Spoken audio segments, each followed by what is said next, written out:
Good evening to everyone and welcome. Dober wieczór всем, dobrodošli. Bonsoir à toutes et à tous. Bienvenue. Guten Abend alle zusammen. Herzlich willkommen. Welcome to the final event of our Gaming at CRS program, organized by the French Institute in Slovenia, the Goethe-Institut Ljubljana, the Slovenia Games Association, and the Faculty of Computer and Information Science of the University of Ljubljana, with the support of the Franco-German Cultural Fund and in partnership with Outfit 7. The event also takes place as part of Digital November, a celebration of the digital cultures of the French cultural network abroad. This evening marks the end of a week-long program that saw 2 masterclasses, 2 keynote conferences, 1 workshop on narrative design, and of course, a 48-hour game jam, during which teams of game designers and programmers conceived serious games. I take the opportunity to send our best greetings to the Computer History Museum in Ljubljana, who gracefully accepted to offer their premises for the organization of this meeting, should it have happened on site.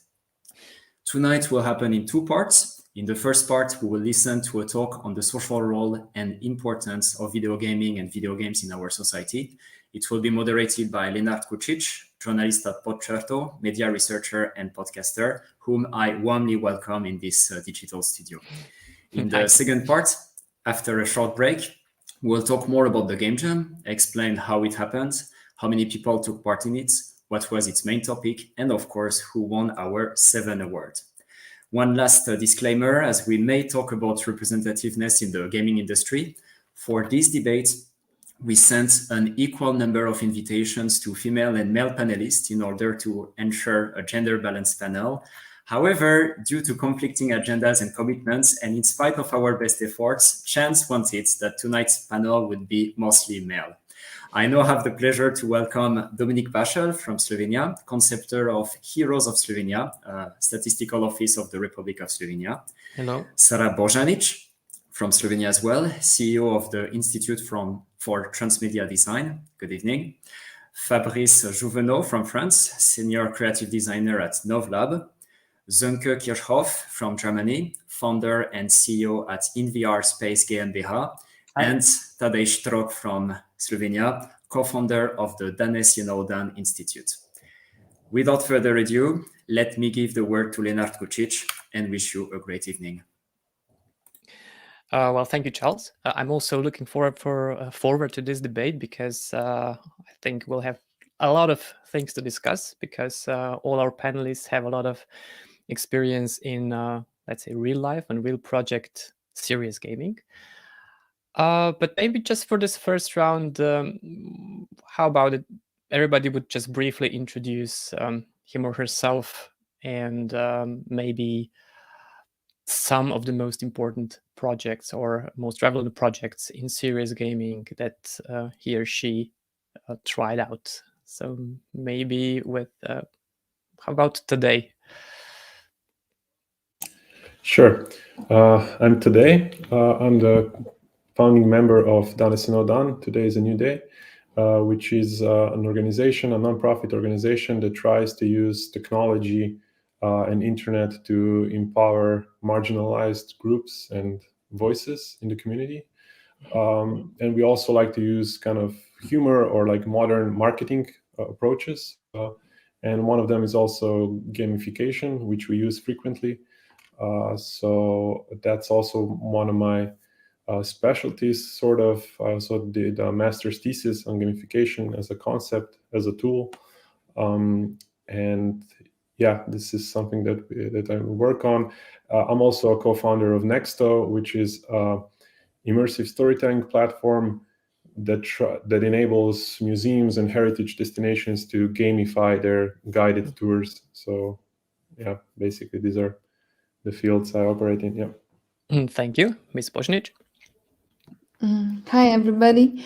So I lead Institute for Transmedia Design. And what we do in the Institute is we use game mechanics in order to educate usually children or adults about really sensitive topics such as sexual abuse, mental health, social injustice, etc. And of course, we are bound to technology and technology-enriched storytelling. So This is at our core. And I'm really looking forward to this discussion to see what everybody else is doing. Thank you. Mr. Juvenal, I hope I pronounced your name right because it's not my Yeah, that's fine. forte. Absolutely. Okay. So I'm Fabrice, and I've been working in the narrative and immersive design for a long time now. I worked mainly at the beginning with museums and cultural institutions, and with digital and non-digital way of engaging people. And I've been the director of 2 game labs on research and new technologies and how to engage and produce content and delivering content to different kind of audience. And so now I am an experienced designer working at Novelab, one of the most awarded company in VR currently. So immersion, narration, storytelling, and digital. Okay, fine. That's it. Mr. Baschel? Hello, my name is Dominic, and I currently work at the Statistical Office of Slovenia. Currently, my field of work is user experience, accessibility, and I also do some designing, like web applications for the end users at the Statistical Office. A few years ago, I designed the concept for the multiplayer educational series game called Heroes of Slovenia. That game was developed by the studio Proxima Interactive, Ljubljana. Yeah. Thanks for now. And last but not least, Mr. Keshav. Hello, thanks for having me. Sönke Kirchhoff, I'm CEO of InVR Space, a German-based VR studio, VR and AR, immersive media.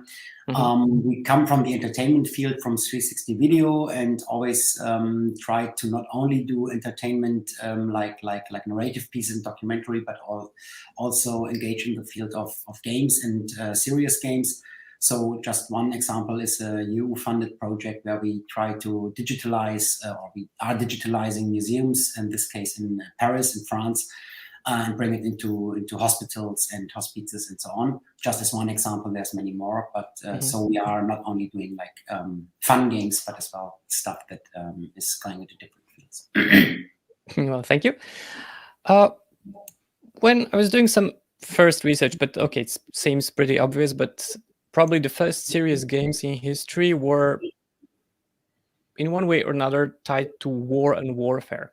But even now, with your just brief introductions, you've shown that, well, you haven't even mentioned war and warfare, but you mentioned a lot of other fields where serious gaming is now heading. What industries are maybe most interested in serious gaming today? Are those, let's say, like simulators and stuff that requires, I don't know, expensive training, or it's also fun? Is it also political activism? Where is, let's say, where do you think that this industry or field is heading? Maybe Mr. Juvenal. Okay. So first, there's a kind of right balance to have between serious and games. And we've seen lots of serious games that are more simulations and trainings than really proper games. So if we're looking with really games and that delivering content for social awareness or training or pedagogy or anything, I would say that one of the most field where we can see that is industry. But sincerely, I've seen only crappy games almost in industries, to be honest.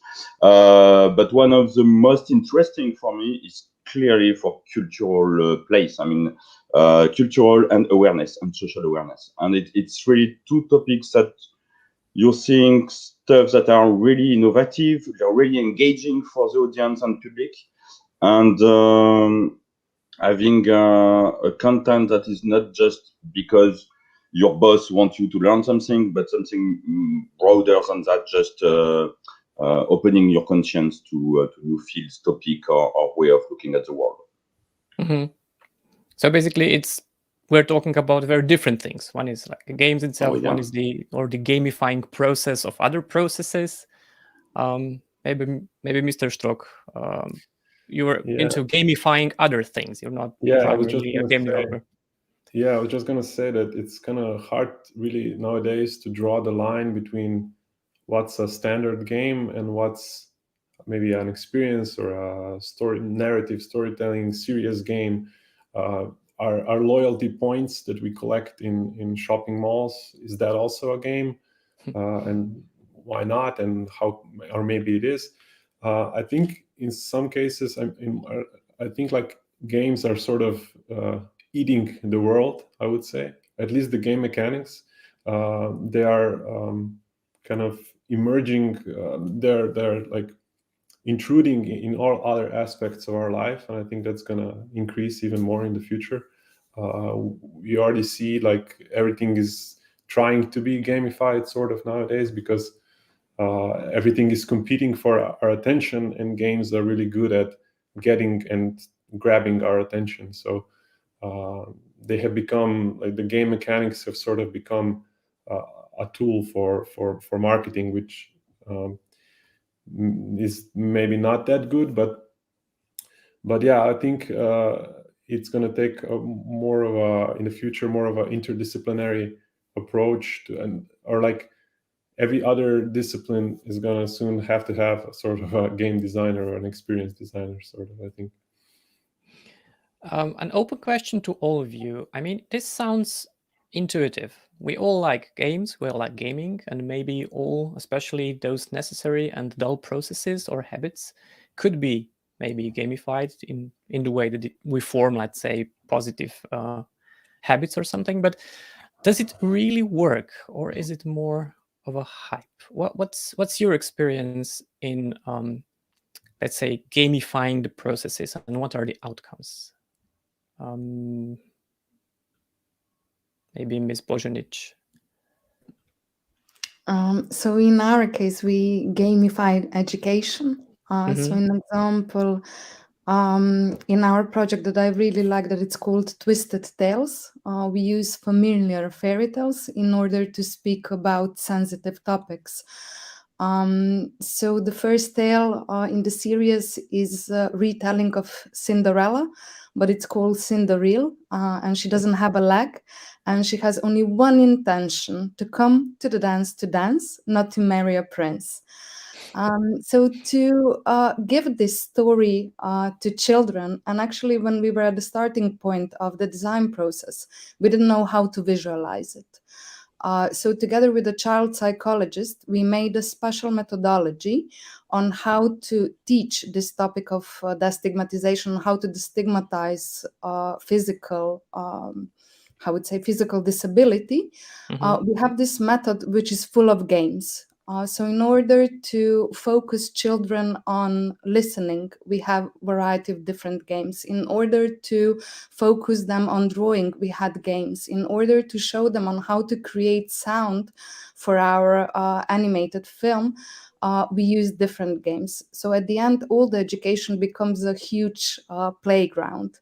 And even the testing, because each time we tested each and every step in the design process, we created it as a game and used different methodologies of testing.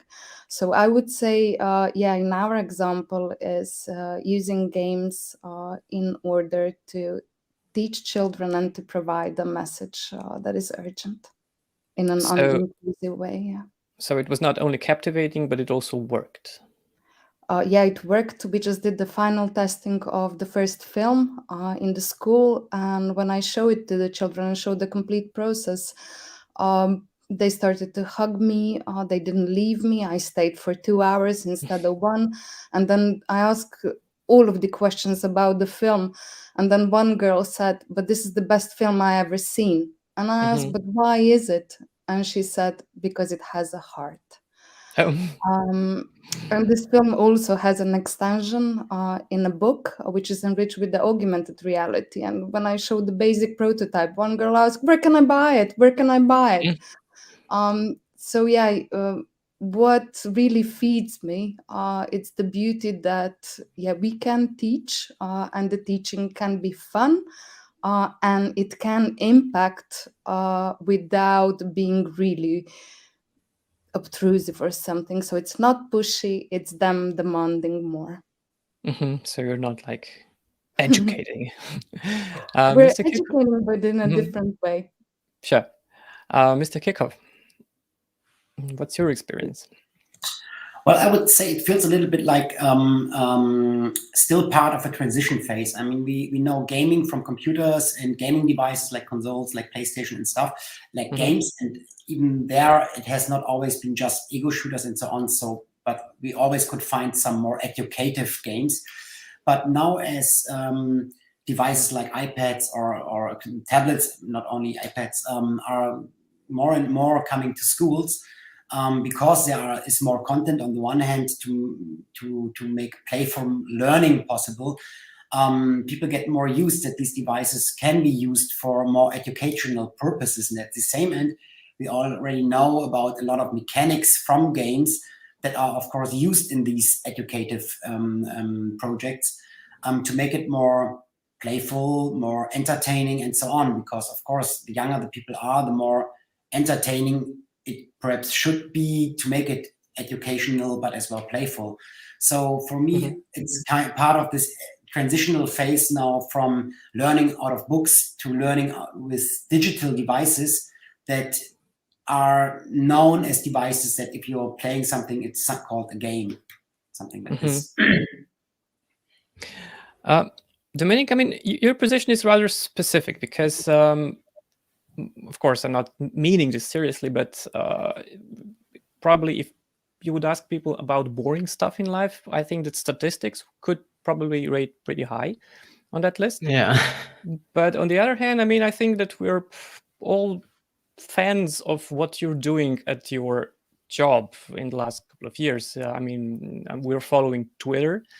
We're seeing what you do, and statistics actually got much more fun as it used to be. How? Why? I mean, how did you persuade somebody to let you do what you do? Okay, first of all, when you're designing something like an educational game, you have to find a balance between being fun and being educational. Because if a game is too fun and the educational part is put aside, then it's just a game in a way. But if the game is not fun enough, people won't be motivated to learn. That's one thing. And when we were deciding to make the game Heroes of Slovenia in the statistical office, we asked ourselves, what can we do to give a statistical content to users to learn about without getting them bored? So we had to find a balance between elements. For example, our first plan was that all the content would be based on statistical data and things with numbers and stuff. But soon we came to realize that maybe wouldn't be enough. So we decided to include other content in the game, more basic knowledge about Slovenia. I don't know, from literature, from science, geography, and so on. So it's quite a process, finding the right balance. And we're trying to have the same type of thinking when we're creating stuff for Twitter and Facebook and Instagram account, trying to give people statistical data that's maybe interesting. It's not just some data that nobody cares about. So yeah.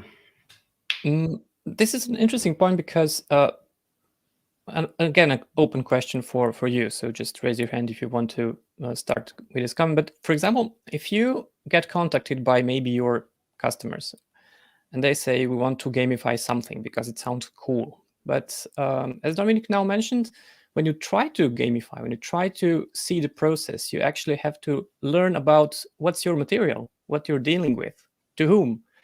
Does it also help the entire organization to maybe get itself better by trying to gamify part of its mission? Maybe Mr. Juvenal.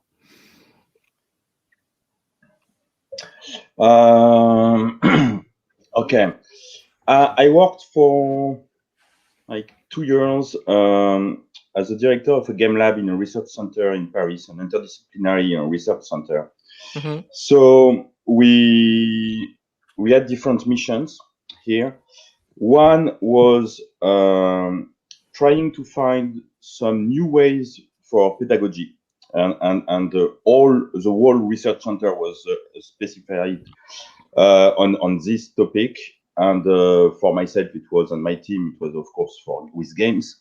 And so we tried many different kind of games and many different kind of subjects. Mm-hmm. That was one part, and the other part was using new technologies and trying to find a way of engaging people with new technologies, but in a way that you couldn't without this specific technology, because if so, we are not. It's not good to use it. Mm-hmm. So in this specific context, lots of people were coming to ask us about creating a game. Because we're kind of free and it was research, public research for anyone. And that's exactly what you said. So first, we were usually focusing on, forget what you want. You want a game on iPad? No. You want a game for whom and for delivering what key message and for what. So that was the basic things. And so we were sometimes just a poster or an escape game or a VR experience or anything was the right choice. But also we asked a lot about how we can use these games to improve the main company. What we are helping other people, but in which way these games could help us to I don't know, better HR recruitment or communication inside the company or collecting data for research, etc., etc. Yeah, it's working. I mean, games are a way of engaging people because you're having there's many different cognitive bias, but maybe we'll talk about that later. But so many different cognitive bias that will push people to engage in games and so to engage with the content and everything. Yeah, we'll talk about this, let's say, ethics of gamifying or maybe conditioning users a bit later. But maybe that's also a question for Mr. Strock, because your games are kind of political, and you have to be probably extra careful in how to use or abuse whatever you do, because in one way, and it's also probably kind of hard to, I mean, one thing is to engage people in a game, and the other is to actually engage people as citizens to take some steps in order to achieve something, because you cannot do it in a game still. How do you do that? I mean, how you do first, how you plan or this architecture of gaming, like getting the attention, then attracting the user, and then from a user forming a citizen that would actually do something in real life? Is it, how does it work? Yeah, we don't really shy away or try to camouflage our intentions. I mean, it is straightforward that we're trying to basically use game mechanics as a tool to hook people onto whether to attract eyeballs or to get people to share something, or do something, sign a petition or send an email to some public figure. But I think with gamification, usually you need to have an underlying intrinsic motive that the player is going to have to do something. So if you don't have that, no matter how many layers of trivial extrinsic motivation you put on top, like how many game mechanics like scoring or I don't know, leaderboards or stuff like that, if there is no internal like inherent motivation for a person to, I don't know, actually try to have an impact on the world in case of, I don't know, preventing this law to pass, it's not going to help if the petition is gamified, if the user is not going to be already kind of interested in that. So basically we try to use game mechanics as an amplifier or a catalyst, but it should never be only just the game mechanics. There always needs to be a message that's meaningful and powerful enough by its own. So it's an amplifier, but not an. Yeah, that's how I like to think of it, because especially now, as I said, like where everything wants to be gamified, I feel like sometimes that the important things lose meaning if they're not gamified properly, or it becomes trivial, and we like to kind of avoid that. And if we can, sometimes we just lean into the trivialness. Just like last week, we did this small mini game where you would be able to throw rocks at our minister because he was implicated in this corruption scandal, and he basically just said, "Oh yeah, but this is not a big deal. Let he who is without sin cast the first stone." Yeah, biblical. So what we did is we created a mini game where you'd be able to throw stones at the minister for real. And he would, every time you would hit him, there would be a statement of his, like some corruption-related statement would pop up. So this again is super trivial, super basic, but what it tries to do is tries to amplify this discourse of his wrongdoing. So like people would share it, and more people would see it, more people would ask, okay, but what's wrong with this, or why is this? So that's how we try to use gamification in games. Mr. Kirchhoff, how would you, let's say, define this relationship between amplification and other processes that come out of games? It's pretty hard to define, because games is really, like in this context, I would say, a very broad naming for what we're talking about.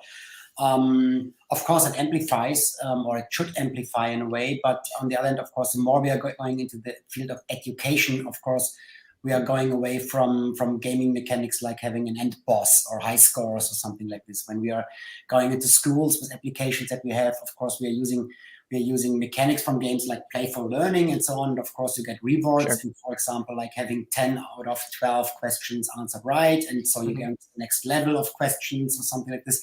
And of course, that amplifies in a way, but in a different way than going for high scores between the other pupils, or going to the next level by finishing the end boss or something like this. I'm not 100% sure, because the question is quite a while ago, if that answers the question in a way. But again, it depends a little bit on the project itself and how much of game is wanted in there, or how much of gamification in an educational project is wanted here. And so that perhaps measures a little bit the level of amplification that is inside at least the project that we are working in. Yeah, and of course, you would not want to include game design like that. The headmaster is the villain at the last level. Exactly. So like it would be multiplayer, for example. Like sometimes it might be useful for educational things, but sometimes it doesn't, because everybody should learn on their own. So that's another aspect of that. How much multiplayer aspects are. Yeah, I know. I also agree that this idea of game, or the concept of game, of whatever we're talking about today, is pretty broad, and it's true, because if you use it for activism or for marketing or for education purposes or for fun, it's a different beast. But maybe if we go to ethical concerns, because we've seen quite a controversy in the last couple of years regarding games. We had Gamergate, we have, and all the issues were also raised when it comes to inclusiveness, in representations, in who are the gamers. What's your take on this field? Has it changed? Has it got better, or you still get kind of dogged and hated if you raise the question of inclusiveness and representation? Maybe Ms. Boschnich. Woo! I might try to Yeah. answer this one, but yeah, let's do it. I'll try to, because I'm not in serious gaming, and I was never addicted to gaming, but what I'm addicted to is participatory creation. So in our case, we always design a method on how this game can happen, so I'm not alone. Because I can't work on my own, but I need my audience, I need my users to tell me what I want, what I like, what I dislike. And to be sure that when we launch the things, it's something they will use, so it's for purpose. So I can't really talk about the addiction, and I believe that in such case, putting an audience in heart of your design process is anyway something that should be done by majority, because otherwise we just make nice products, or we make games that don't have the essence. So yeah, I'm not sure if I answered correctly, but I'd say do it together with your audience, and the process, it's going to be much more fruitful. And don't be afraid if they say we don't like the concept and we don't like the idea. Don't be afraid to abandon it. But it's also a question for Mr. Juvenal and Kirchhoff. I mean, you have worked in the industry quite a lot. Has this industry changed in any ways in the last few years? Also, as a result of all the controversy? I'm not sure, to be honest. That has changed a lot. It changed because there's kind of awareness for everyone, and people were talking about things, and things have changed definitely. But for example, the diversity inside companies is not great, still not great at all. Usually because there's more developers, male developers and female developers at university, and so in the gaming companies also, etc. There's kind of bias like that.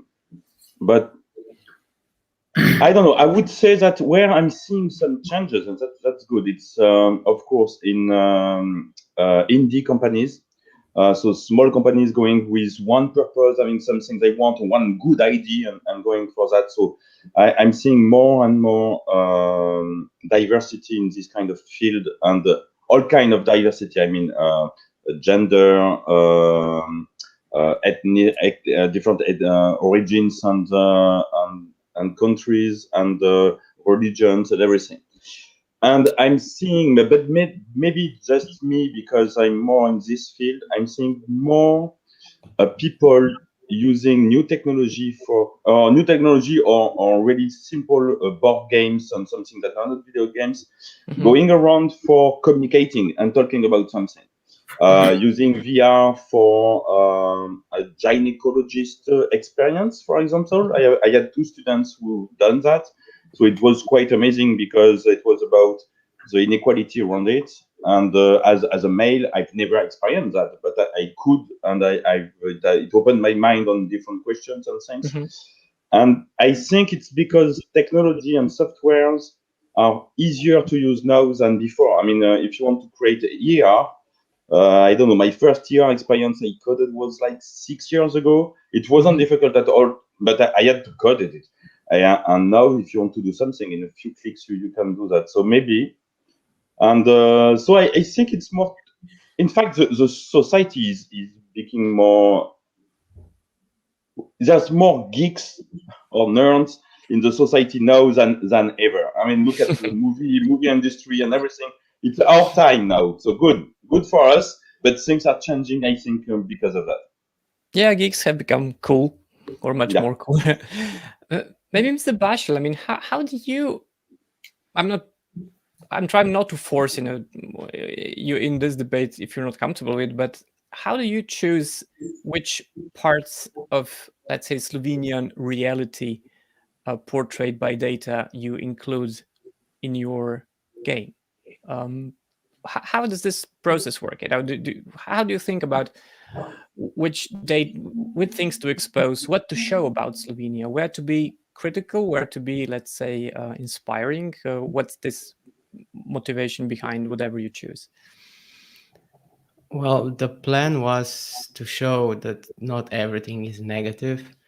So we wanted to show there are interesting data about Slovenia that are not necessarily bad, and it enables us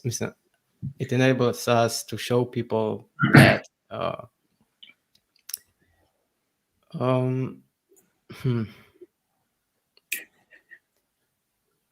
to show excuse me, I need a second.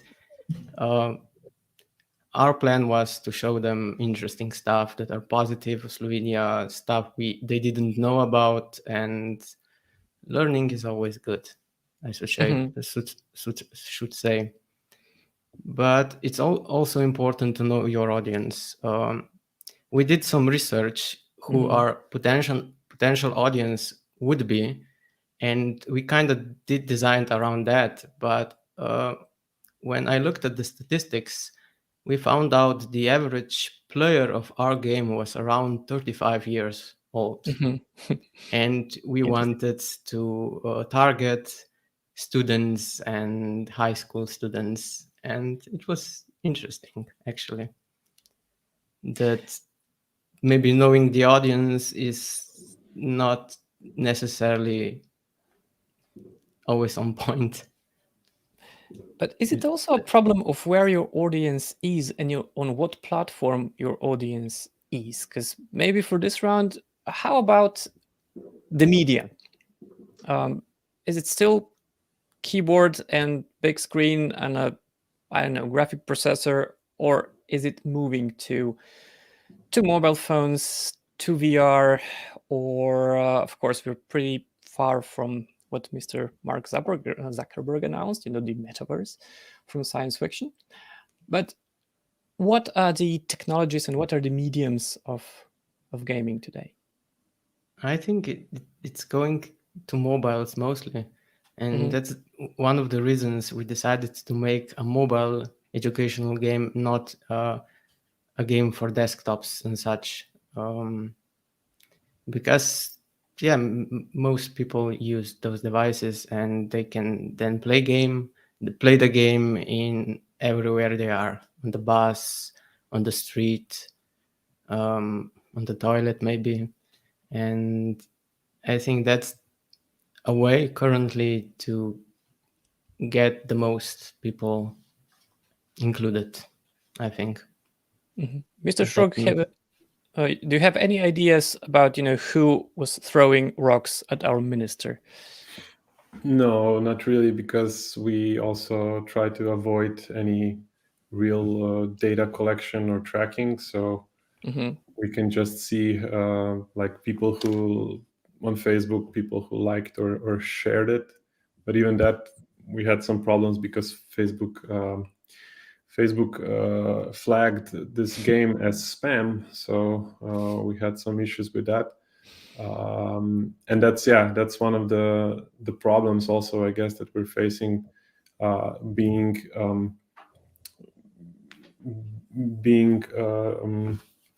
impacted by these platforms, being like they are lifeline to the audiences in many cases, and that can be problematic if they are the only central gatekeeper, obviously.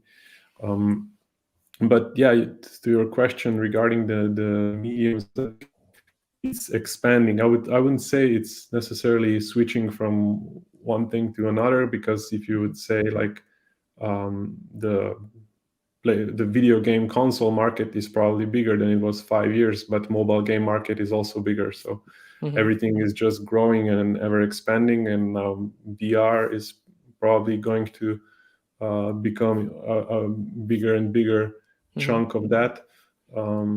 So yeah, I would just say it's just expanding and growing, and we're going to have new and new mediums, new approaches. Also, crypto now is becoming also can be a gaming platform nowadays. Apparently. So, yeah. Leonard, Sure. can I take this one? I have my opinion Absolutely. on the games. I believe the game belongs to the playground, to the court field, to the streets, to the parks. And what I'm really hoping is that because kids love technology, I love technology. I want more, I want new, I want the excitement, and I want to immerse in it. And I really hope augmented reality will bring back kids to the streets and will make our streets a new playground or a new playfield. So I'd be the one outside, running outside again. If I understand you correctly, you would the kids will be immersed somewhere, and we'll have we'll take the streets back to the park. But then the parks will be enriched with technology or something, I understand. or the play fields. But we'll be back outside on a fresh air. But our surrounding, our urban surrounding, will be enriched with technology and help us engage and play a little bit different. Mr. Joven, Fabrice? okay. Yeah, I want to to talk about that. So just I agree with Tadej about the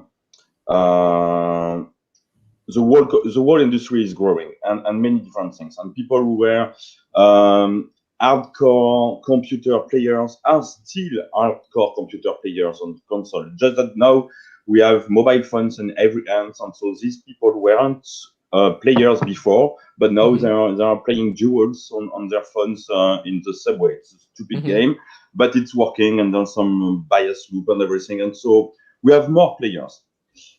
I just want to add two things. First one, that board games are increasing also a lot. I mean, there are a huge industry of board games, and the way of engaging people have really changed. We have more collaborative board games and narrative board games than ever currently. Role-playing games and live-action role-playing games or tabletop role-playing games also, it's an industry that's growing and more than it was before. So there's a kind of shift, and more than that, I really think that people are engaging more and more with emotions and social interaction with games. And so about Sarah saying we're going back outside at one point, so I believe that AR will be everywhere in a few years, more than VR, because VR it will be for industry and games and some experience, but AR will be everywhere. And if you're looking at immersive theaters and this kind of experience, at one point we will be able to create like live action role-playing games in ER, large scale or small scales for your family, kids, or everything. And I'm really looking forward to that, and yeah, we'll be happy to change and push the imagination of people inside the world, and not the opposite, not advertising and publicity going to you with this new technology, but the opposite, that our creation can go out and we're playing with it. Yeah, I certainly hope so, because and it will not be dominated by Mr. Zuckerberg or the likes, because otherwise we pretty much know what can we expect. Mr. Kirchhoff, what's your medium or technology of choice? Well, we are working a lot in the field of VR, so of course we focus a little bit on VR headset, but we know that this is always like a transition phase to another medium or a further development of the medium. And when we started with working with VR, we started from 360 video for dome projections and so on, when we didn't even think about VR headsets, and then VR headsets came to the market, and suddenly we had a new medium that was much more consumer friendly than expecting that people will have a dome at home in the living room. And now I would say like 7 years later, after the decay from Oculus came to the market and this new wave started, or this wave started, we see a complete new generation of headsets already. Like we can do things with mobile headsets that have been unthinkable 5 years ago. And we already hear announcements of new headsets. And again, like, so we don't always name only Facebook. Let's name Apple, for example. They are announcing a VR headset, or people are announcing that Apple might announce a headset in several months, or for 2022. Nobody knows if they'll do or not, but if it look much more different than what we know now. And this one will be further developed as well, like the iPhone further developed as well. And we had the iPhone first, and then we had an iPad first that we had to appreciate, and it took a while as well. So I'm working a lot with mobile devices. I'm happy to see games and AR stuff on my mobile device, but as well I love the VR devices for what they can display right now. But I'm super curious, not only because we are working in that field as a user as well. I'm super curious how these devices will look like in 3, 4, 5 years, and how much a VR device will be an AR device, or an AR device will be as well a VR device, or like this device that people are wearing since hundreds of years will look the same and will be made by the same brand as this one, as they just partnered with Facebook for an audio device. So you'll not see that this is a VR AR device, but depending on the application that you're using on it, it'll shut down the external world and be a VR device, or be still a look-through device and be a AR device, or just be glasses without any device purpose, but being able to take pictures as your smartphone does. So I think this all will come together in one device, and while that's happening, something else is happening that we can't even think about, that we are not even thinking about that. That's the same thing that applies to the metaverse right now. We are like the name of the metaverse is quite old. I mean, what the metaverse can be, might be, is not like just there since Mark Zuckerberg announced it and changed the name of Facebook. And even since he announced it for a public commercial world, like everybody now knows the word of the metaverse, nobody knows what the metaverse means exactly, and what it will be in 10 years, and what will be included in the metaverse. Like when we have been talking about the internet in the 90s, we had a lot of expectations, but nobody knew that we'll be sitting in front of a screen in a conference call today, like this. These people. Some people could imagine, even more, and what's my point here? So yeah, sure. But on the other hand, if you're watching, the movies from the 80s, we should be flying cars today. Not talking about, electric cars. It's so 70s. And same way around, we look at Starship Enterprise, and we'll see a lot of technologies that are already developed much sooner than that time pretends. And the other way around, we already see technology that is outdated nowadays, that they pretend like, there are so many things that came to the mind of human beings, being writers and directors of these films, who couldn't expect that these technologies are there much, much, much sooner. So I think right now, of course, the mobile devices are the devices that most games are played on, and that they are made for, beside the high-level games for computers and gaming, specific gaming devices like PlayStations or something like this. But I'm pretty sure that this will move more and more and more into mobile devices of different kinds, that you perhaps can connect to beamers or to TV screens. So you have it a little bit more like old school way. But if you're on the run, if you're somewhere in the park, you can play it on your mobile device. And if you're in a plane or in a train, you can switch the exterior off and have a VR device, something like this. Yeah, I agree. Here at this round, I would just like to ask our audience that we'll be happy to answer questions if you put something in your comment below, and our team that you cannot see that's working in our background will take the questions. So we'll be answering questions for the last round. But maybe now an open question for all of you, because if you're there's a strong, let's say, relationship between gaming and science fiction, and science fiction, especially now, tends to be more or less dystopic and also critical of current state. Like, for example, for Mark Fisher, he said, well, we're living in a worst kind of 20th century, but we're just watching it in high definition or 4K instead of, VGA graphics as we used to, or TV screen. Why do you think that we're still, in a way, when it comes to real life, when it comes to projects, why is our imagination still somehow, I don't know, using new tech for old purposes, just as we used to? Or can this be changed somehow in the dynamics of whatever? Yeah. I think we changed it, and I'll give an example of our project that is called Killer Penguin Tom Dollface. And what we do, we go into homes for troubled, so where the kids are because of the misbehavior, etc. And what we do, we give them knowledge on script writing, on animation, etc. And what they do, they create their own stories which feel like science fiction, because it feels like the sheep in the space, etc. But beneath it, it's actually the whole process of stigmatization, and it's their story about what they want to be heard, and is it the sheep that is completely isolated or something. So I believe science fiction can serve for other purposes as well. And I hope that the future will bring that, because otherwise I'm really fed up with traditional science fiction content on the web and on the TV as well. Thanks. Okay, anybody else want to comment on this one? Sure.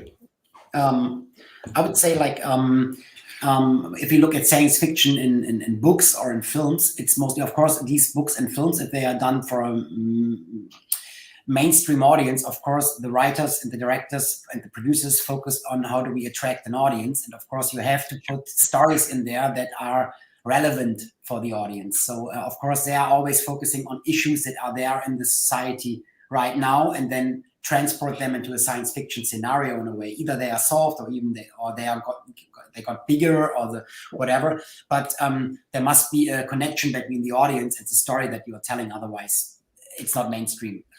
On the other side, if we are going into research and development facilities, for example, there's a lot of people doing research where I would say 90% of the consumers are not aware that there's research.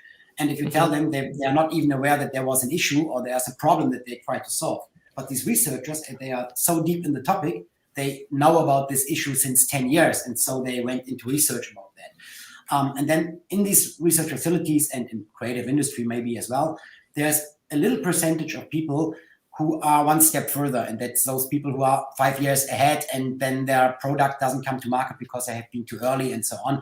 So very limited of these ideas are presented to an audience or to consumers at the time when they are thought through. So what we are seeing is science fiction in television or in cinema or in books. Most of the time, there are books that are not very, or that went famous years later, because then people recognize, oh, he already was a step before, like that. So it depends a lot on what kind of science fiction we are talking about. If we're talking about science fiction stuff like Dune, for example, as this is just in cinema, for example, or Starship Enterprise, or if we are looking into pieces that perhaps nobody knows, but is picking up on things that are not relevant for a mainstream audience right now, but perhaps they're recognized in 5 years. So that's a little bit part of the discussion as well, I think, when we're talking about science fiction and how it's connected to our problems right now and future things. We have our first question. And President said, it's a very open question. What do you think is something people should be paying more attention in the gaming industry these days? Maybe today? I'm going to go back and say crypto. Unfortunately, even though I'm not a huge fan, there have been some recent developments in that field with the NFTs and play to earn games that have the potential to really change the industry in a way, in many different ways, actually. We'll see how it goes. And it's interesting because it also ties well together with what Zuckerberg's vision of metaverse is, where you'll be able to buy everything and everyone's gonna sell everything or whatever it's gonna be like. But I think that's in the crypto space there is a lot of interesting potential for gaming. and that's not yet completely mainstream. So if the question is what's maybe maybe a bit more underground at the moment, unlike VR and AR, I would say crypto gaming. Probably, yeah. Mr. Jonah? Yes, so I agree with NFTs and everything. I would say another advice would be to investigate a way of creating games outside the screen, going out of the screen and not doing screen anymore. I'm not saying there's no digital. I'm not saying ER. I don't know. It could be something asymmetric with real people somewhere, someone on a computer, on a mobile phone, but maybe no screens at all.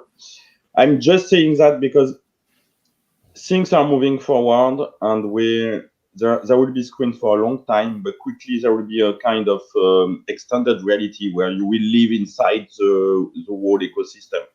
And so beginning to work and thinking about how to create games outside the screen will push people to be ready for the next stage from my point of view. We have a challenge for today. From two of the owner, can you really think of one positive way NFTs will influence video game industries? I'll be honest, I can't. And there's not one agreeing to this. Yeah.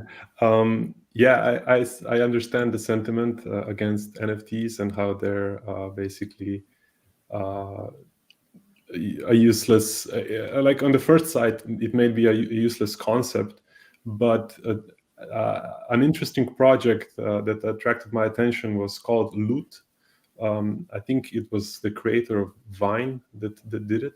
And what they did is actually they produced NFTs of various types of loot for RPG games. Let's say, imagine you get, I don't know, a wizard hat +3, chain armor, and some boots.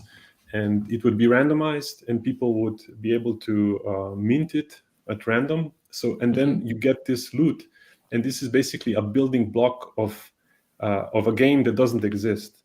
So people would be able to take that building block and produce any types of games that they want. Basically, it's like they produced playing cards. If you imagine playing normal card pieces, but then you can play multiple games with the same types of cards. So that's one of the concepts that attracted my attention and changed my mind a little bit about NFTs. We have another question, and we haven't mentioned this thing so far. And the question is, in what ways could AI be helpful in game development? Maybe Mr. Kickoff. We haven't mentioned the AI.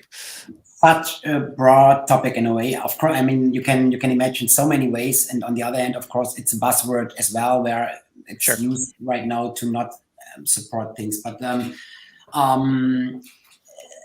for us as producers, of course, there's a lot of aspects where it helps. For example, when we think about how's it called in English, like non-player characters in the game, that is much more appealing. That's much more making sense for multiplayer games to add them to a game, and feels like you're speaking to. I mean, it's scary as well on the other hand, but this adds a layer that wasn't there like that before. Like, think about Zelda 10 years ago and think about AI characters in the game right now.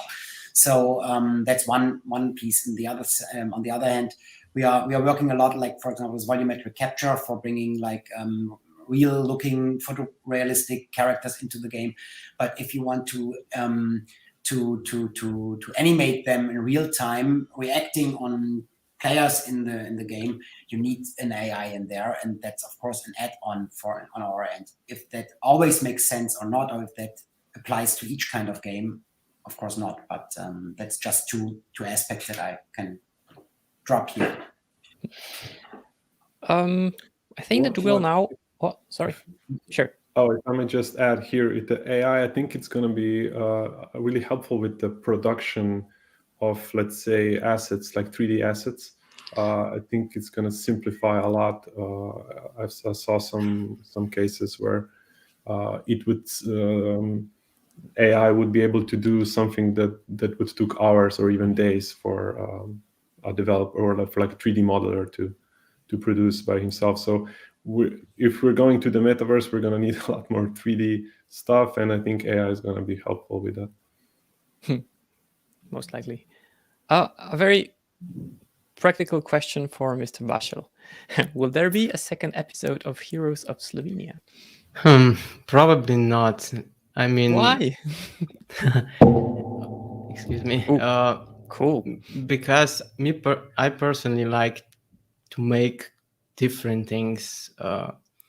So I liked the idea at first, and when I was making it, but if there was a chance we're going to make another game, that I will probably go into a different direction, maybe based on the data we got from this game, and we'll see. Maybe there's gonna be another episode of this game, but can't promise anything. Well, I'd like to see it. Ms. Bujanic, question for you. You said that you are not involved in serious gaming, but as I see it, your institute is very involved in serious themes in the field of VR and AR. Why you decide for such serious topics? For why? Let me read the question once again. First of all, what is serious? Okay, regarding the topics, because they're all sensitive. So I come from a Jewish family. All of my ancestors died in Auschwitz and Mauthausen.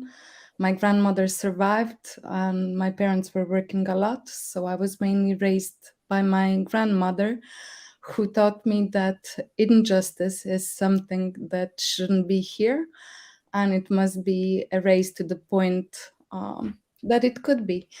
And because the other part of my family, 90% of them are doctors, majority of them psychiatrists, taking care of mental health. And I didn't want to be a doctor. I didn't want to be, I don't know, a lawyer, finance. Oh my God, no way. But I always was on this part of design, something new, something techy, something trendy. So I went to this field. But then when I founded the institute, I thought, what's the purpose? Finally, once in my life, I can do and I can work on the subjects that I really like or that I found essential. And this is how I came into it, because I believe that nonetheless, the topics are really serious. There's a different way to be told, and in such a way, it can touch our heart and we can remember.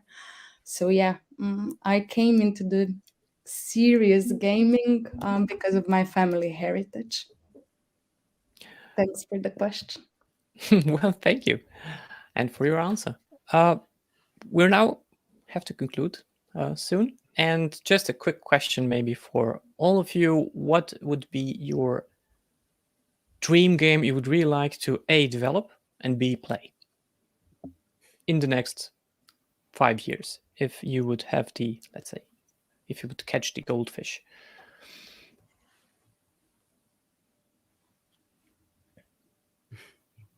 Somebody just starts. I mean, okay. Yes, of course, the platform would be the metaverse, just to look into the future, and then perhaps the game name would be Finish the Metaverse, or something that lets you play it to the end and see what's on yeah. And what do you expect to find at the end of the metaverse? Mark Zuckerberg, perhaps. That's the big bad villain. He's the final boss. He's the big bad villain. Dominic?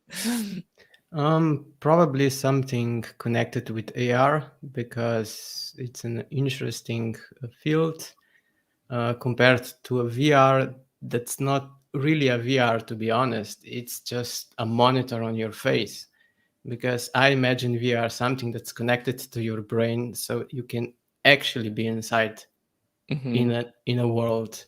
But currently, VR is only just a monitor that makes people sick and puke, and not an ideal machinery to have or to play games for a long time.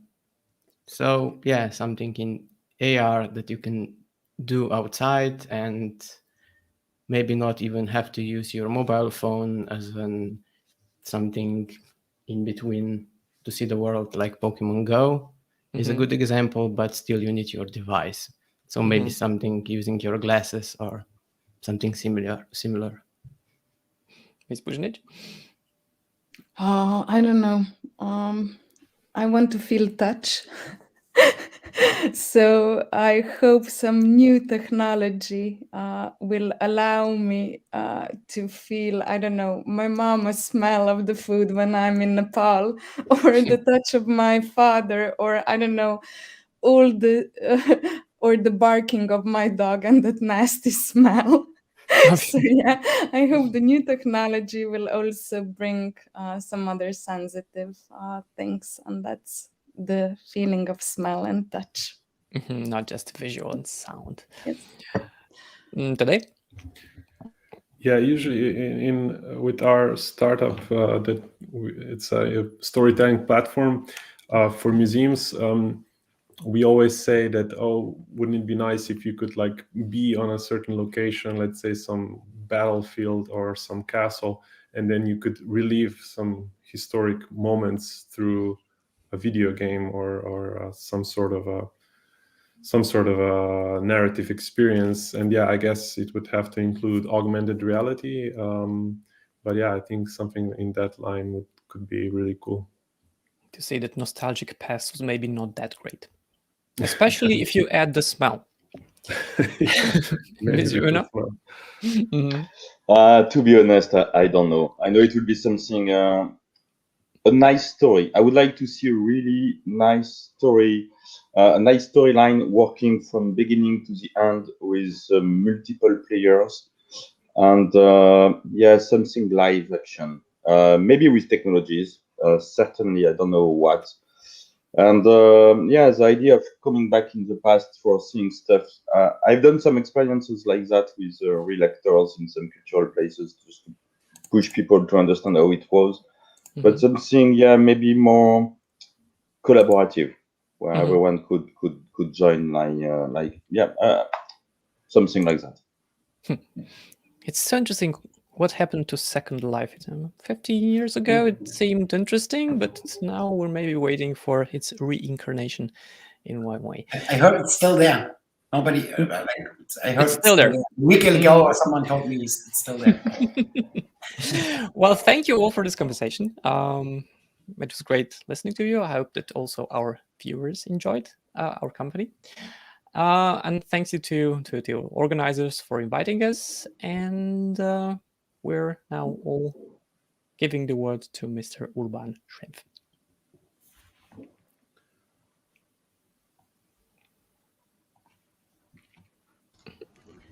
Thank you very much. With this, our first part of the closing event of our Elysee Fund project comes to an end. Thank you very much, Leonard. Wonderful moderating, and many thanks to all the panelists, Dominic, Tadej, Sönke, Fabrice, and Sarah. Your insights and explanations were very cool and helpful and also insightful. And of course, thanks to all the audience for your engagement and questions.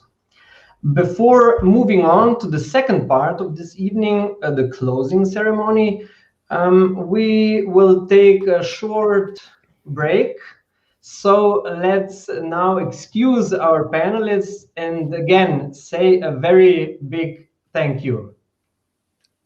So thank you all. Thanks. And Thank you. Bye-bye. Thank you. Bye-bye. Bye, thanks.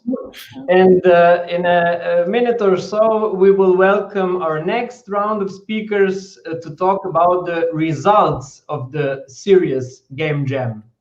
Stay tuned, and we will be back shortly.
Thank you very much. You could see a couple of pictures that were taken during the game jam itself.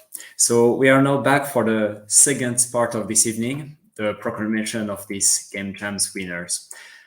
For those viewers who may not be familiar with the concept, a game jam is typically a friendly competition when participants form teams and try to make a video game or a non-digital game, starting from scratch in a very short period of time. So for this serious game jam that took place this weekend, the participants had to fulfill two conditions. The first one was to contain or carry some socially engaged message. And the second one was to relate to the game jam's topic that we'll reveal in a moment. Participants included programmers, game designers, artists, sound engineers, musicians, as well as an array of other profiles. And they were supervised by a team of 12 mentors from France, Germany, Austria, and Slovenia. I will now give the word to Rok Kos, president of Slovenia Games and the co-architect of this game jam. So Rok, you've organized lots of game jams in the past. Would you like to say a bit more on the way that one specifically happened? Yeah, I will give you like insight into the numbers, like for this serious game jam, because I also like numbers. So first I will start that this was one of the biggest game jams that we helped organize with our partners. And we had 77 participants and 8 wonderful mentors. And also few of them were also like in jury and like I think 3 more jury members beside the mentors. And all of these 77 participants, they did 13 games in 48 hours. And that's just amazing amount of work and collaboration went into it. And before we go to our finalists who won the 7 different awards, I will just tell that the theme for this game jam was forgetting, and there were 13 teams, and their names of the games in their teams were Forgetting Faces, with the name also Forgetting Faces, then Memory Flashes, with the game Things You Want to Forget, Don't Forget Your Way, with also the same name. Then there was Team Analog Jam with the Happy Memories game. There was a board game jam team with the Good Vibes Only game. Brain Busters with the Confusion Quest. Chasing the Ever After with the same name for the game. And then the team What You See Is What You Get with the game Get What You See. Ocean Saviors with the same name for the game. Unwanted Procrastination with the Forget-It-Send, Team Burek with the Brezno, and Team Nina with also the name Nina for the game. And without further ado, I think that Maya will also give a few words how the game jam went through this whole weekend. Yeah, thank you, Rok. So we have the pleasure to welcome Dr. Maya Pivets, gamification and game-based learning expert at the FH Joanneum University of Applied Sciences in Graz, Austria.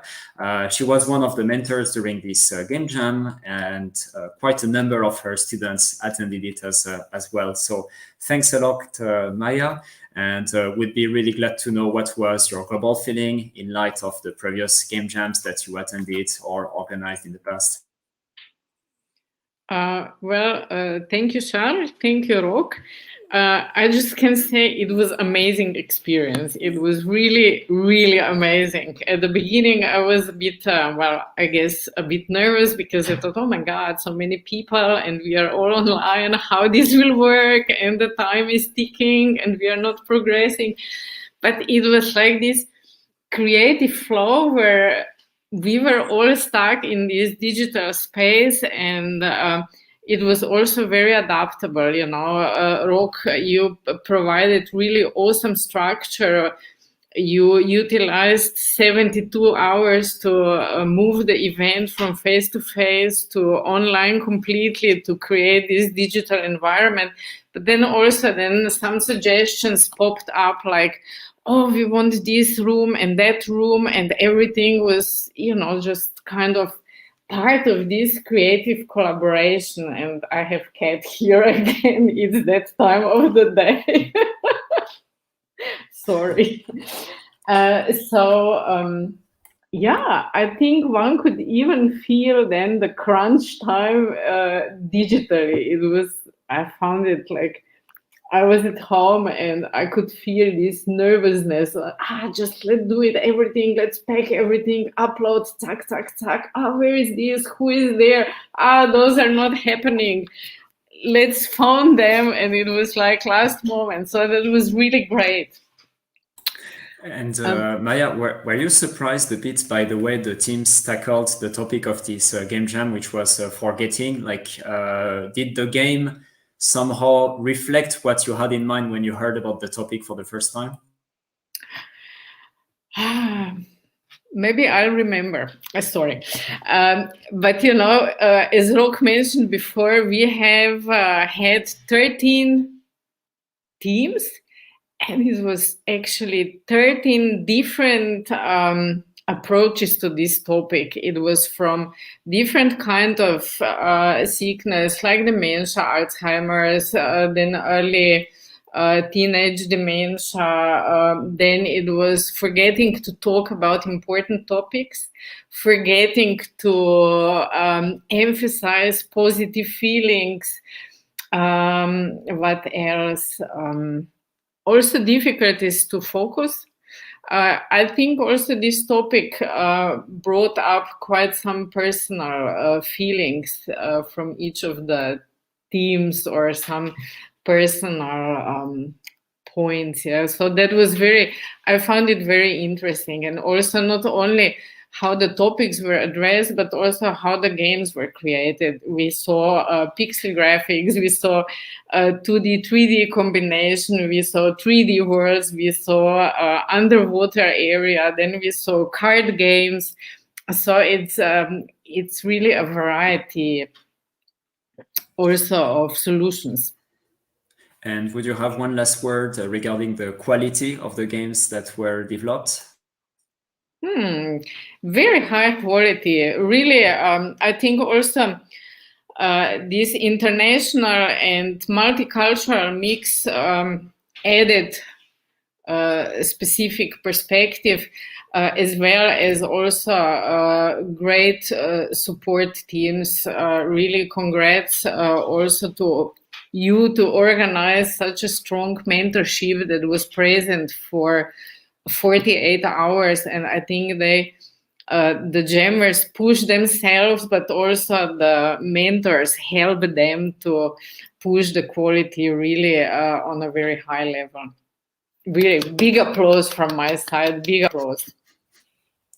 Well, thank you very much, Maya, for this account of the game jam and the way the events took place. And let's hope we can once again work in the future and maybe live. All right. Now it seems that the moment has come to present the winners. So there were altogether 7 awards, and I will list them in order: best game, best art, best sound, best non-digital game, best win-win situation, diversity award, and best team pitch. So not all the team have been able to make it tonight, but we will, however, give the word to some of them. And I would like maybe to start with the best game, the team which won the best game. And I will quickly read the description of the award. So, be it in narrative design, game design, sound, or art, your work was considered by the members of the jury as the most successful accomplishment of the Serious Game Jam.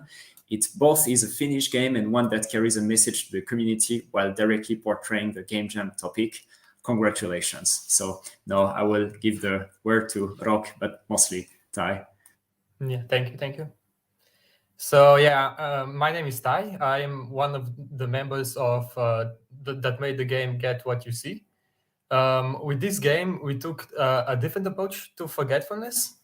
In a way, we baked it into the core gaming loop of a 3D game. So yeah, thanks Rok for enabling the video. So yeah, what are you seeing now is gameplay from our latest build. this was a bit touched up from a buggy mess that was submitted. You can play it on itch.io if you want to. So yeah, what happens here? The physics-based puzzles with the twist that as soon as you let objects out of your view, they will despawn, like the kid did here. So in a way, that's how we took the spin on forgetfulness. So yeah. As far as the team goes, there was me. I was the 3D modeler. Then Dominic, who was the 3D texture artist, and then we have also a programmer in Unreal Engine 5, and some help from a sound designer. Also, there was Anya, who helped with the story of the game and the puzzles. So yeah, our focus was just to make like a simple demo, a very basic one indeed, but to polish it to an acceptable level. And in that aspect, I think we were quite successful. So yeah, I would like to thank the rest of the team who aren't here, sadly, and for organizing such a big event. It was truly amazing. So yeah, thank you. Thank you very much, Tai, and thank you for your lovely presentation. And I think now we'll go to the next award, right? So the next award was award for best art, and Yes, as already Maya mentioned, like some of the games and some quality of the games that were showcased on this game jam could truly be like put just on the itch.io or on the Kickstarter and just made into like a real product. And for the best award, for best art, we have team Good Vibes Only, and we will show short video of their board game.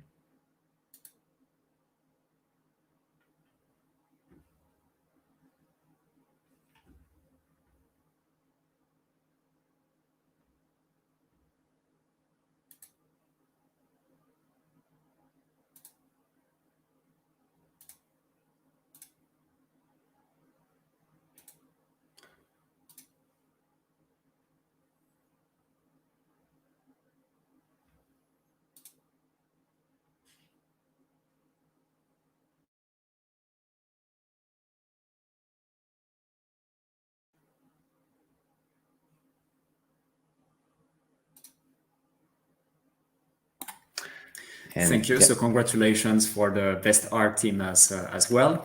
Now we are moving on to the third award, which was the award for the best sound. The description was as follows. Your game relies on powerful sounds that accompany the player most of the playing time.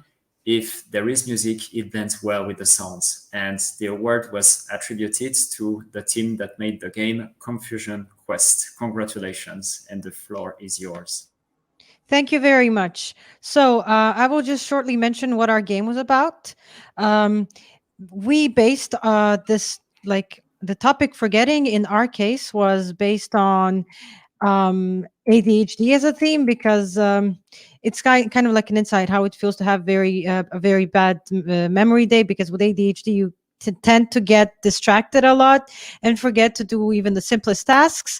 And that's why we made it like a medieval quest game, because everything feels like a big medieval quest. And my team had only the three of us. That was me and two people from Slovenia, which were Luka.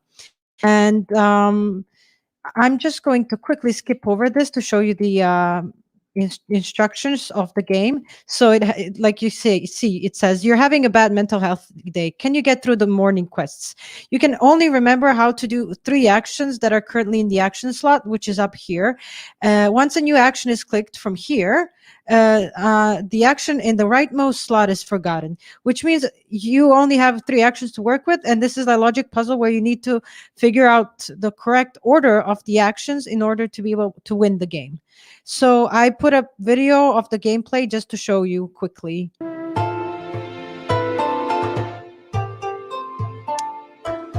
Since we already saw the tutorial, we're going to level 1. And here you can see the actions on the left. They are clicked, they are added on top. And as you can see now, you can grab the cup if you put the second action. You can fill it up if you take the third action. And the walk right remains in the cup, so you can still use it to go to the end of the level. You now can advance and you win. So we even had like a sound effect for the winning animation. Well, it's not really an animation, just a still image.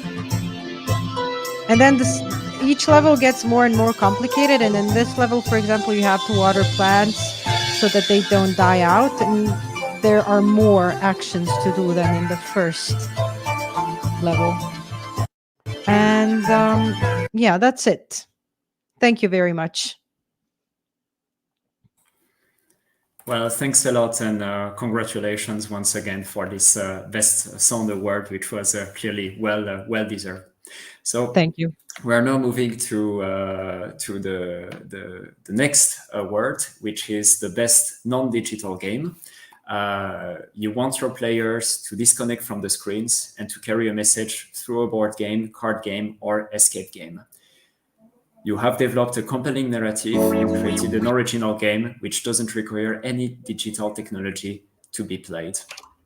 Actually, this game was also awarded the Diversity Award, which states as follows: your game is bias-free, your prototype is open to all and reflects the diversity of the society we live in. So both the Diversity Award and the Best Non-Digital Game Award were attributed to the game Forgetting Faces. Congratulations. And now I think that Rock will show a short preview of this game.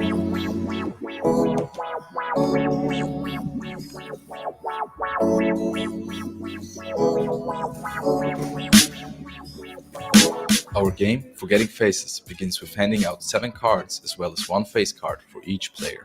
It's important not to forget this card, because it shows the face features you need to collect in order to win the round. So let the games begin. It's quite useful to get information early on in order to know what features your friends are collecting. Maybe they got something that you need. But beware, they aren't sleeping either. Well, depends on if they are getting lucky or not. Whilst you are shuffling cards around, you might also get lucky and be able to draw a card from the discard pile. This card is super useful because you can choose whatever card you want. So we see it as a joker in our game. Once you think you collected all the features you need, it's time to show your mates. Sonia got lucky and remembered all of her face features correctly, which means she won the round and doesn't have to start over with a new face. As you can see, our game is quite fun to play and we're actually pretty proud of it, and we hope that you like it too. So congratulations to the team who developed Forgetting Faces. We are now moving to the 6th award in the list, which was the Best Win-Win Situation Award. In this game, there is no loser. You have conceived a game in which every player and non-playable character ends the story with a positive outcome. Everyone wins, or everyone wins something at the end of the day. And I think I will let Rock not only show the preview of this game, but also announce the name of the game which won the award. Yeah, thank you very much, Charles. It was the team Happy Memories. We had the same name, Happy Memories. And yeah, I think that was one of the teams that had like almost like product ready like implementation, and already they showed lots of like some of like background images of how they did the game. But the trailer that we'll see now just shows the gameplay.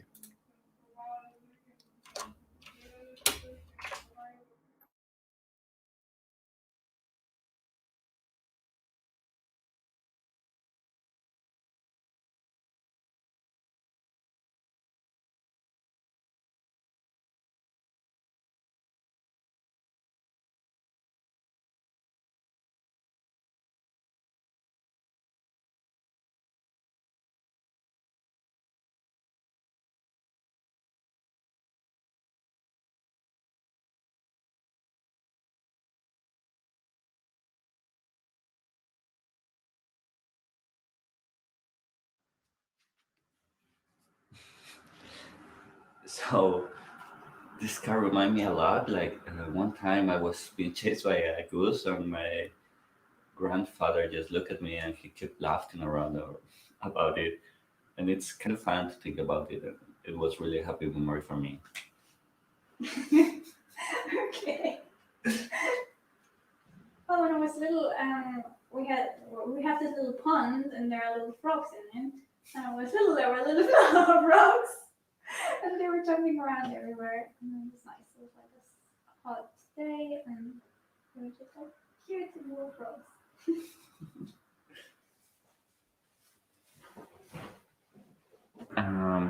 I think I remember one story around a frog with this I card. already had this card. Oh, so I guess I have to get a black coin, and I will have to see if you get your card. Yeah, Yep. they're the same.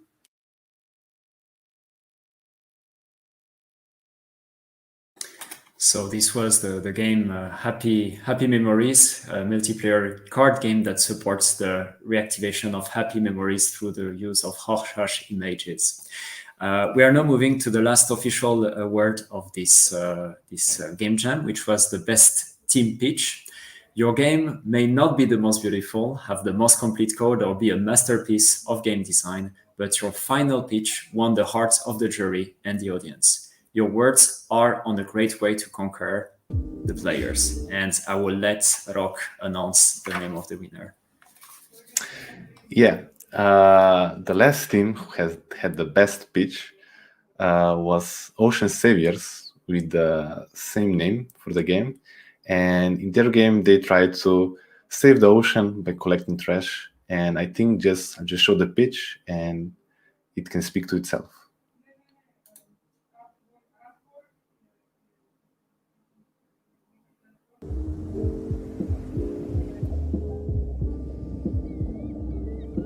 Hi there! Welcome to the presentation of the Ocean Saviors game. Unfortunately, the team members couldn't attend the event, but we hope you'll all enjoy the video. With our Ocean Saviors game, we want to bring people closer to the topic of rescuing the oceans and marine animals, which live as a result of our waste disposal. We want to remind people of what must not be forgotten and is crucial to our lives on Earth.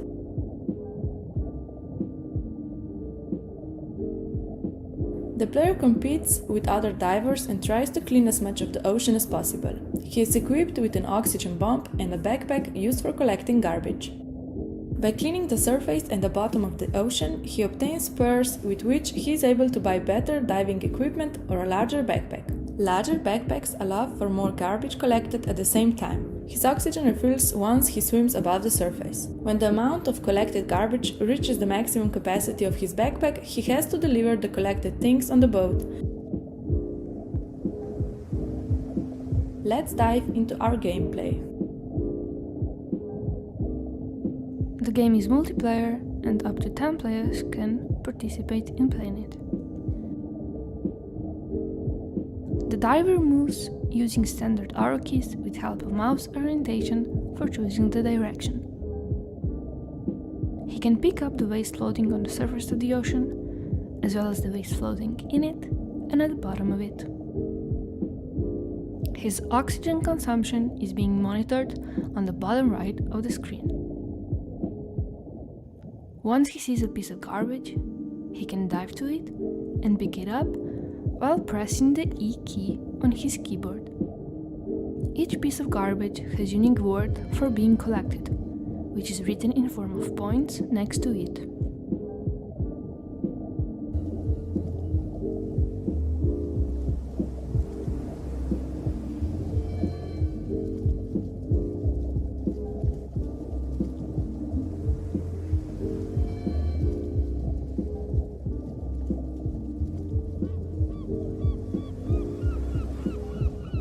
Once his backpack fills up, he needs to empty it out on his boat.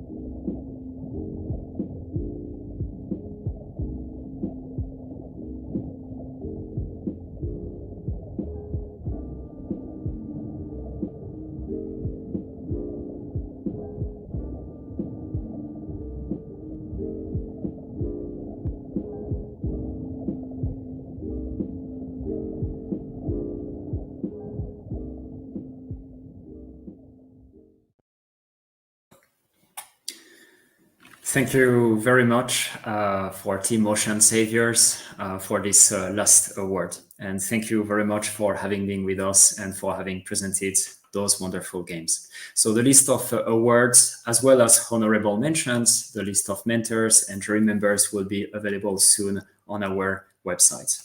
I would also like to present the winner of a special award that we created throughout and during the Game Jam, which was the best Game Jam picture, and which was carefully selected and elected among the 4 main organizers.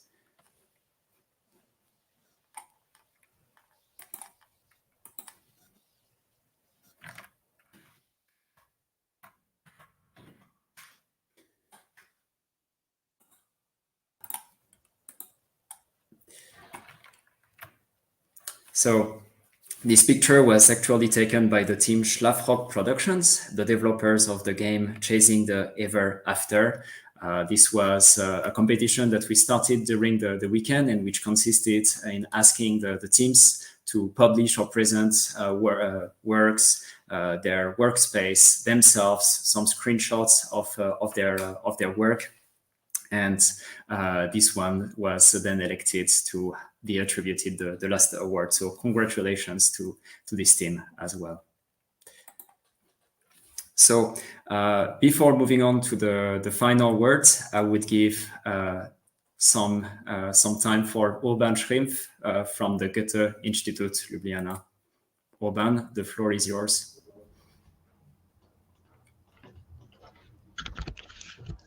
Thank you very much. Of course, Charles and Rok. Thanks, of course, to all the pitchers for the presentations of your creations. We are very impressed that you tackled the topic of our game jam from so many angles and used your creativity and skills to bring attention to really relevant topics, dealing, as I may say, with unusual themes in gaming. I would also like to express my sincere thanks to all the mentors, Thomas, Florian, Hans, Cindy, Christoph, Fabrice, Nate, Jaka, Marco, Gasper, and Maya, Sarah, and Jan from Slovenia, Germany, and France, for supporting the participants and sharing your knowledge and experience with us and with them. Great thanks to all the partners, the French Institute, of course, our leader, Slovenia Games, the Faculty of Computer and Information Science, and Outfit 7 for making this exceptional, wonderful, and exciting event to happen. And of course, finally, Charles and Rok, it was amazing what you succeeded to do. If we had a 2-day game jam, you had a 2-month, I don't know what exactly of a jam. And as we say in German, chapeau. And again, thanks very much. Maybe just some last words before I hand it over again to our wonderful Charles. I would like to emphasize that this project does not end here. This was only the first small step to even more serious things to come. Thank you for joining us today. Have a great evening. Enjoy, everybody. And Charles, the floor is yours. Thank you. I will be very, very brief. So this project started as a French-German project supported by the French-German Cultural Fund, and we are really grateful and glad that so many Slovene and foreign partners could join us in this endeavor. This is the end of this concluding event. I warmly thank all participants who attended it live and also all those who will watch it later in the future. To know more about future events and game jams, I kindly and warmly invite you to follow us on our websites and social networks. Until the next game jam, we thank you for having followed us and we wish you a very nice evening. Thank you and goodbye.